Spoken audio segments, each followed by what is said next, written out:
ನಮಸ್ಕಾರ. ನಮ್ಮದು ಮಡ್ ಬ್ಲ್ಯಾಕಲ್ಲಿ ಮನೆ ಕಟ್ಟಿರೋದು.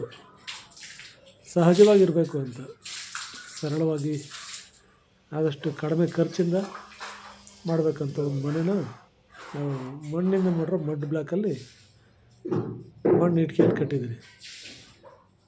ಈ ಕಿಟಕಿ ಹತ್ರ ಒಂದು ಸ್ವಲ್ಪ ಬಾಗಿಲ ಹತ್ರ ಲಿಂಟ್ಲ ಹತ್ರ ನೋಡಿ, ಇದು ಬಾಗಿಲು ಸ್ವಲ್ಪ ಪ್ರಮಾಣದಲ್ಲಿ ಅದನ್ನು ಮಾತ್ರ ಪ್ಲಾಸ್ಟಿಂಗ್ ಆಗಿದೆ. ಇನ್ನು ಮಿಕ್ಕಿದೆಲ್ಲ ಪೂರ್ತಿ ಪಾಲಿಷಿಂಗು. ಇದು ಟಿ ವಿ ಶೋಕೇಶ್ ಹತ್ರ ಬರ್ತದೆ, ಇಲ್ಲಿ ಸ್ವಲ್ಪ ಮಾತ್ರ ಮಾಡಿದೆ. ಇಷ್ಟೇ ನಾವು ಮಾಡಿರೋ ಪ್ಲಾಸ್ಟಿಂಗ್. ಪೂರ್ತಿಯಾಗಿ ಸಂಪೂರ್ಣವಾಗಿ ಮಣ್ಣು ಸುಣ್ಣ ಒಂದು ಸ್ವಲ್ಪ 10% ಸಿಮೆಂಟ್ ಹಾಕಿ ಬ್ಲ್ಯಾಕ್ ಮಾಡಿರೋದು. ಆ ಬ್ಲ್ಯಾಕಲ್ಲಿ ಕಟ್ಟಿದ್ದೀನಿ. ಸಹಜವಾಗಿ ಇರಬೇಕು ಅಂತ ಮಾಡಿದ್ದೀನಿ. ಹಂಗಾಗಿ ಖರ್ಚು ಕಡಿಮೆ ಆಗುತ್ತೆ.